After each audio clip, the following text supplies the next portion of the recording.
We're good. All right, we're moving on. Thank you. Thank you for your input. And we're starting. So a watch battery is designed to last for 500 days. In a sample of 36 watch batteries, the sample had a mean lifespan of 485 days with a standard deviation 35. Using a .05 level of significance, test the manufacturers claim that their watch batteries have a mean lifespan of 500 days.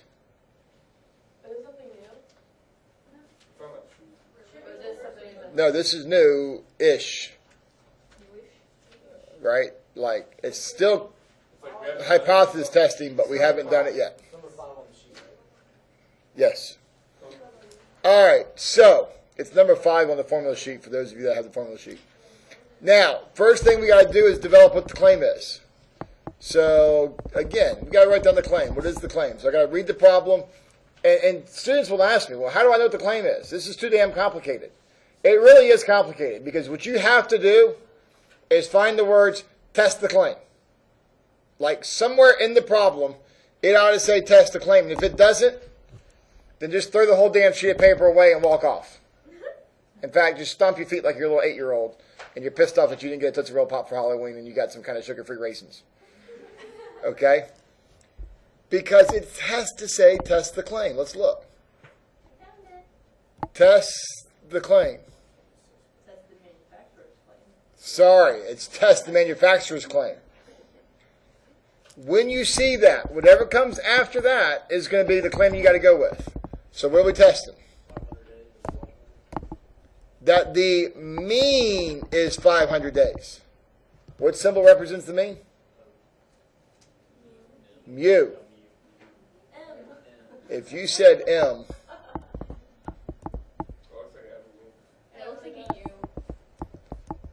it looks like a mu to me.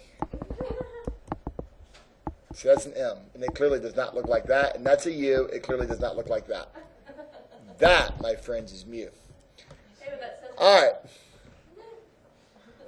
So, but what I see a lot of students do is they you know, guys, I mean, I've been doing this for a really long time. And by a really long time, I mean 6 weeks. Don't pull this kind of shit right here. I mean, don't pull this kind of stuff right here. HO equals 500. Where you just don't put anything there. You know, you're just like, let your imagination take you to what you need to put there.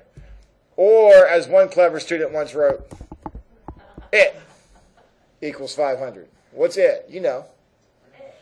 It. It's 500, I know that. No, you got to put down the right symbol there, okay? So make sure you put the right symbol. It's mu equals 500. Now, this is my claim, right? So this is going to be my claim. So what's H1 going to be? That mu is, in this case, it's not equal to 500. Okay? It's that mu is not equal to 500. So what does that make part B? Part B is then going to become a two-tail test, not a one-tail test anymore, right? So now we're going to go here, here, and we have, in essence, 2 rejection regions. Okay? This one, which is 0.025, and this one, which is 0.025. Okay? Now, some of you will go, but I thought it said 0.05. It did say 0.05, but the rejection region is 0.05. So you got to take that 0.05 and divide it by 2. And hence you'll get to 0.025. Now, when you look up 0.025, we're going to use a positive z-score here. Now, why are we using the positive z-score? We're using positive z-score because, first of all, n's bigger than 30. That's usually a guaranteed indicator. When n's bigger than 30,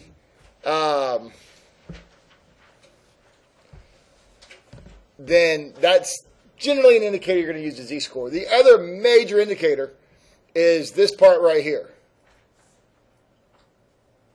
sigma.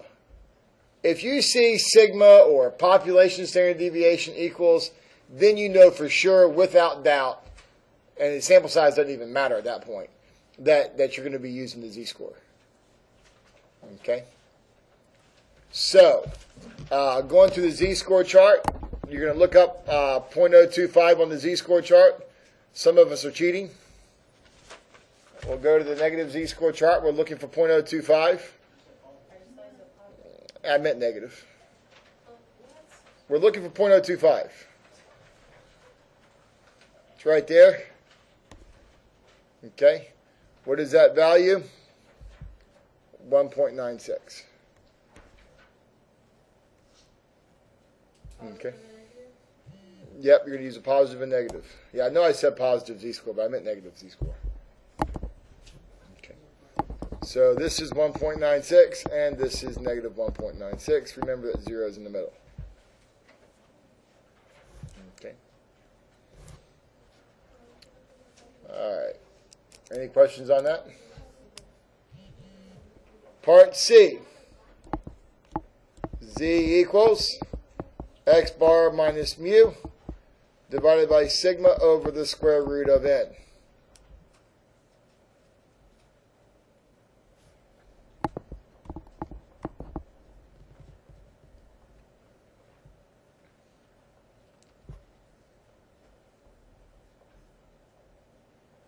Part D, it's time to do some work. By the way, that formula is right there on the sheet that I gave you. It's formula number 5. Let's do some work. We got z equals 485 minus 500. Where does the 500 come from? 500's mu. It's part of it's the null hypothesis. Null hypothesis, a statement or claim about a population parameter that's assumed to be true until proven otherwise. Sigma is 35 over the square root of 36. Okay. All right, it's negative 15, negative 90, so it's negative 90 divided by 35.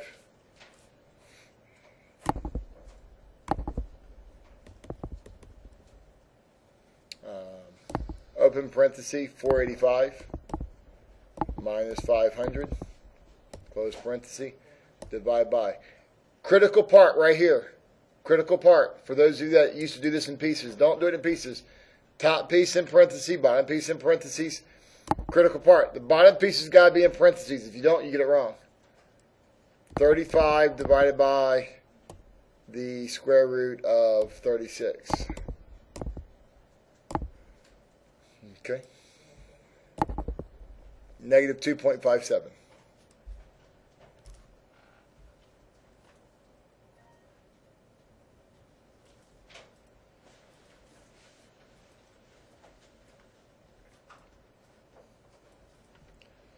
Okay. So this is equal to negative 2.57.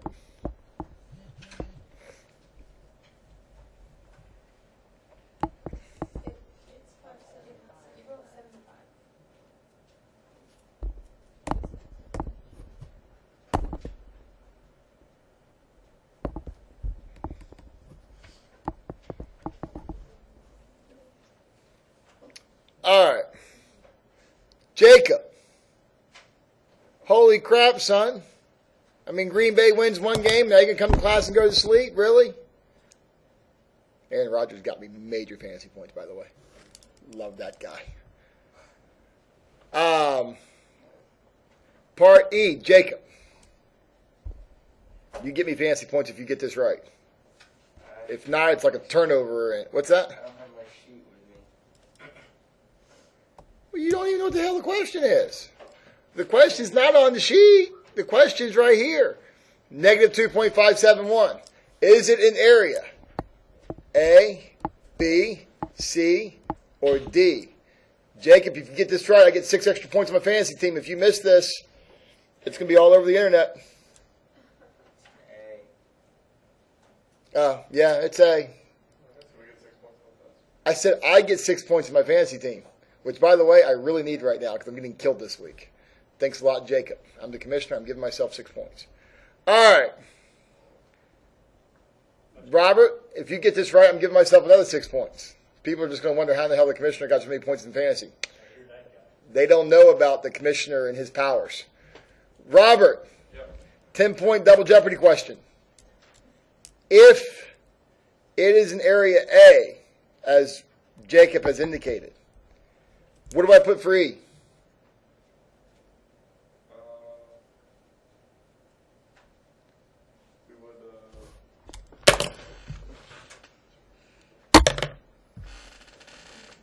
Robert, I have a heart condition that is about ready to explode if you miss this.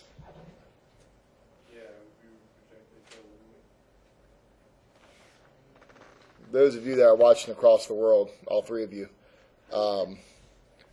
he said we would reject HO, wouldn't we? Yeah. Jacob's going, great. My mom's going to hear that. Oh, yeah, she will. She'll get an anonymous email. We will reject HO because it is in the rejection region. That's the shaded part. When it lands in the shaded part, when it lands in the rejection region, then you reject HO. Don't worry, Jacob. I cussed earlier, so she'll probably turn it off by then. All right. What do you mean why there's not an F? I guess we can't do it anymore. It's time to go home. If there's not an F on your paper, you'll go ahead and add F and G. Part F, reject HO. Or if we reject HO, then we're saying HO is false, right? H1 is true. What do I do to the claim?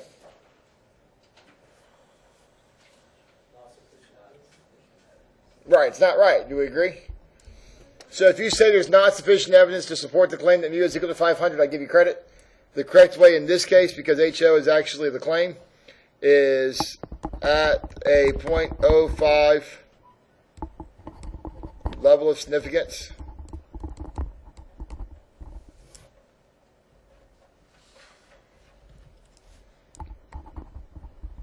There is sufficient evidence to reject the claim that mu is equal to 500. Okay. Now notice what I'm saying there. I'm saying that mu is not 500. I've made no implications that mu is somehow greater than 500 or somehow less than 500. All I've said is, look, based on what I see, I can say it's pretty sure it's not 500. But again, I'm not saying that it's more or less than, because there's a difference between not 500 and then being more than 500. That's a major different thing. Okay. So how can you decide it was 500 if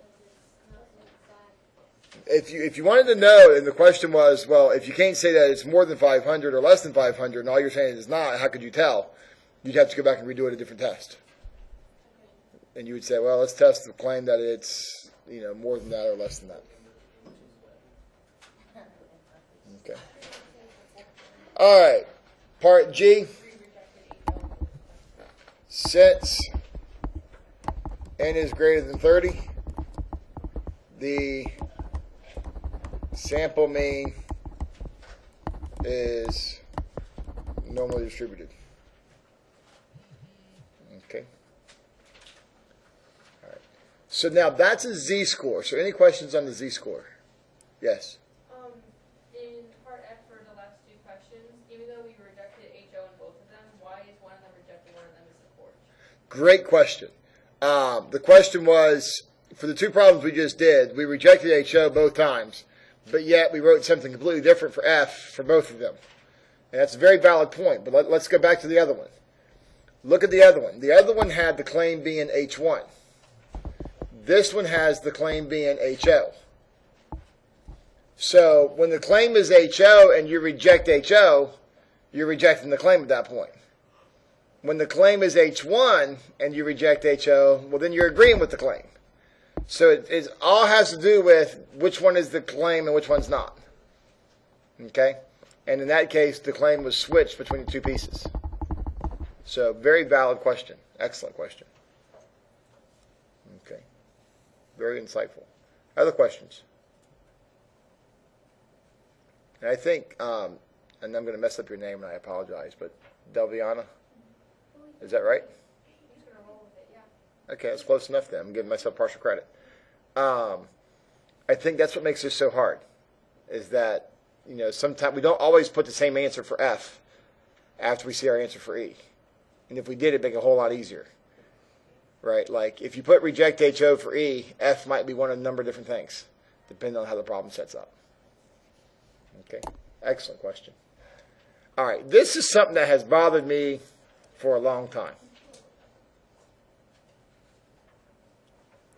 Especially now that they raised the stupid prices in the student center to $1.10 for a bag of chips. Like, that's ridiculous. I ought to come up here and sell them for 75 cents.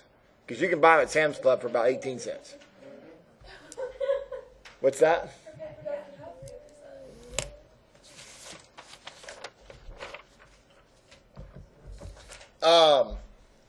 And so, I just feel like they're not giving me my full 16-ounce worth of chips. I mean, that's just what I'm feeling. I open the bag up, I get like 4 chips, and then they get mad. Paid like 25 cents a chip. So we buy them all up, because that's how we do things. We get mad, we buy up all the chips, and then we test them. So, what's our claim? Now again, notice here that here's the words test the claim. Okay? Test the claim that the bag of chips contain less than 16 ounces. So we're testing the claim that what? Mu is less than 16. Now notice the way we do this. I always write out the claim first. And once I write out the claim, then I'll decide what's HO and H1. Do we agree?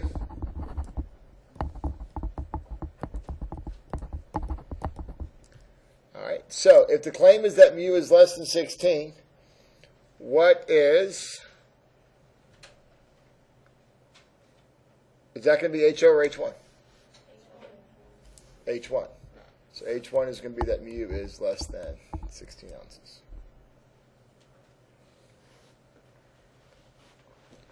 What's HO going to be?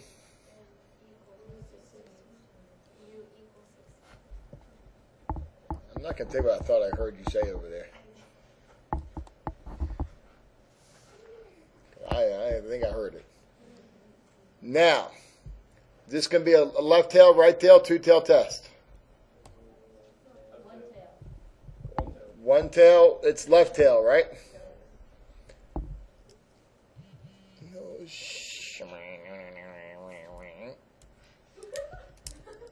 She knows what time it is. And she knows I don't know her name. And now she won't even look up. My trusted degrees of freedom expert. You see, this problem here is going to be a t-score. Now, how do I know? Well, first of all, I'm looking at the sample size. Sample size is 25.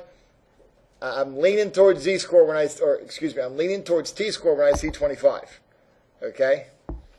The other thing is, I don't know sigma. Notice here it said sigma equals. Here it just kind of gives me this vague standard deviation of 1.3. Doesn't tell me it's population standard deviation. So at that point I assume it's probably the S. And I'm now using a t-score. Now for me to use a t-score,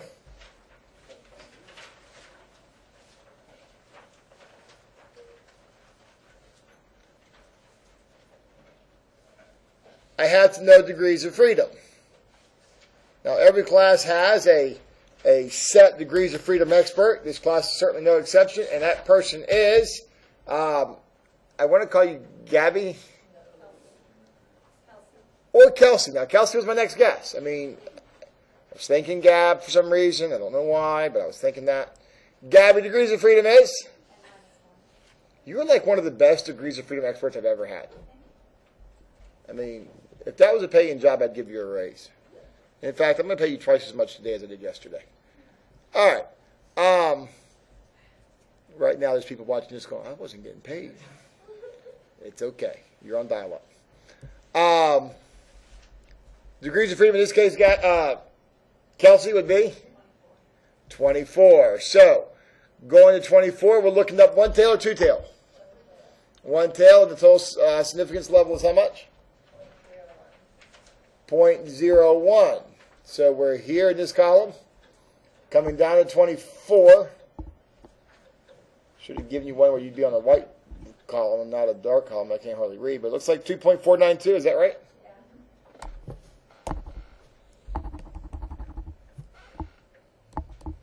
Negative 2.492. Questions on that? Part C, here we go. I probably wouldn't draw a line if I were you. Part C.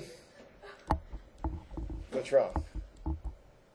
T equals x bar minus mu over s divided by the square root of n. Okay. If in case you're wondering, that is formula number 6 on your sheet. Okay. Part D, T equals 15.2 minus 16 divided by 1.3 over the square root of 25. I could say do this one in my head. For sure. I won't, because I don't want to look like a nerd, but I totally got that one. Oh yeah, sure. Huh? No, because the square root of 25 is 5.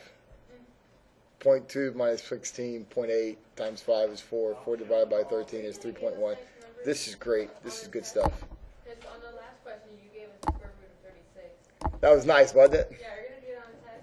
No, that was just so I could do it in my head is all. It's just, it helps simplify things for me. Thanks so much. Yeah, I mean, you know. For people watching this at home, I don't want them to think I have a superpower, you know. 1.3 divided by square root of 25.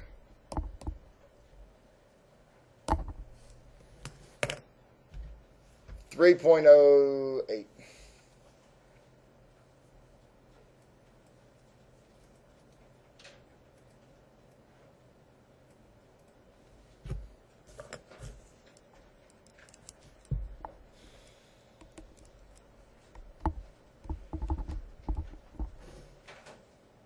Okay.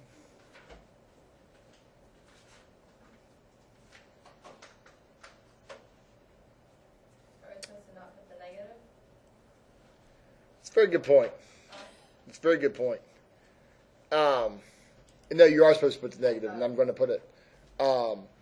I do see this a lot, though, where people's number gets to be a positive number, and they go like this. Well, if it's 3.08, 3.08's over here somewhere. Okay, for the record, this is really bad. I mean, this is like really, really, really bad. Okay? Like, only thing worse than that is going to Brunswick, Georgia to play bowling, to bowl, just because of Brunswick. Like, that's just dumb. Why have you been to Brunswick? I drove through there once. They only have a bowling alley. And Brunswick makes everything in bowling. They actually do. Yeah. But not Brunswick, Georgia. No, I know that. If you end up on the wrong side of the effing chart, and you go like this, well, hell, clearly it's failed to reject then. No. You know what? Just make it a negative number, just because. Like, this number here and this sign here have to go together. Like, if this one's negative, then your answer ought to be a negative number. And I see this all the time, where somebody's got a negative z-score for the test value, and then they get put down a positive number. And I'm going, that's horribly bad. Is that just for T-score? No, all of them. Any of them. Notice that the answer we get here is a negative number. We were checking it. Well, in this case, you had 2 of them, so you can't screw that one up. But, you know, all of them that we do, if this is a positive number, this should have been a positive number. If this is a negative number, that one will be a negative number. Okay, it's just the way it works. They always go together. And there's nothing worse than seeing somebody's test and seeing somebody who has, a value on the left-hand side, and they check it with a positive number. That can't be right, ever. Ever. If it is, it's a dumb problem. Okay? So this is clearly a negative 3.08. And now we're going to check it over here. So negative 3.08 is over there. Do we all agree? It's in the shaded area. So if it's in the shaded area, what does that mean? That means we're going to reject HO. How many letters does this one have? Does this have the requisite number of letters? Or yeah. Reject HO. So if I reject HO, HO is false and H1 is true. Which one of these is my claim? That one is, yes? So is the claim true or false? So part F at a 0.01 level of significance. There is sufficient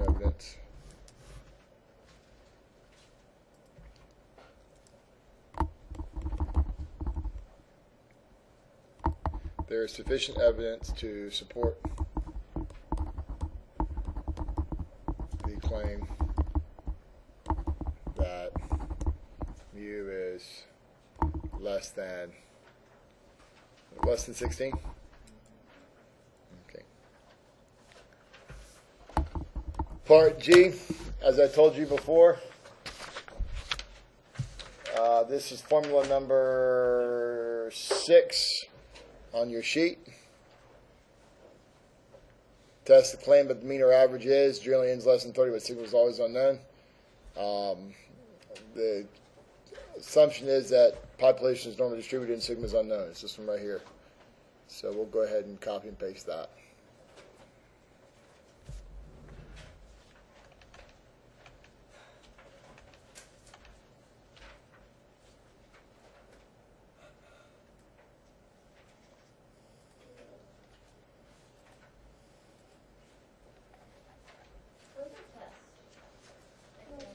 Monday.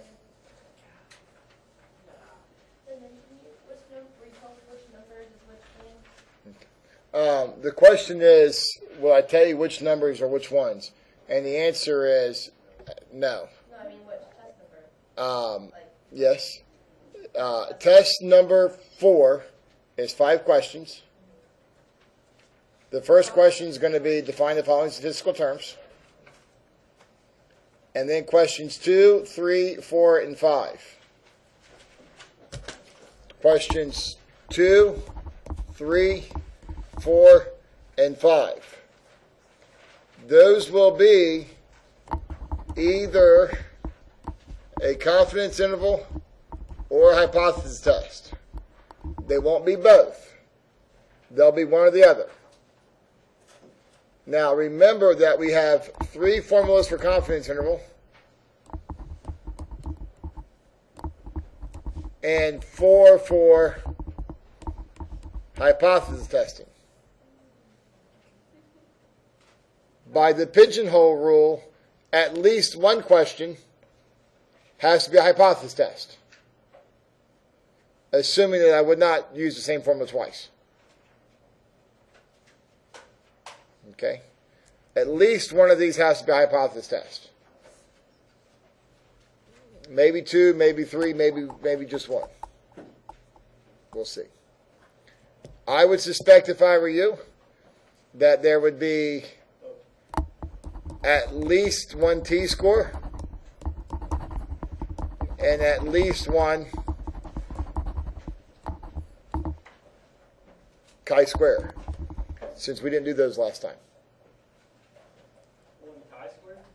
I said at least. I didn't say there'd be only 1. I said there'd be at least 1 chi-square and at least 1 t-score. Where's the chi-square going? That's the question was, where are the chi-squares? Chi-squares are used for confidence intervals for standard deviation. They're also used for confidence intervals for standard deviation as well. Okay. So, with that being said, we'll stop the video here.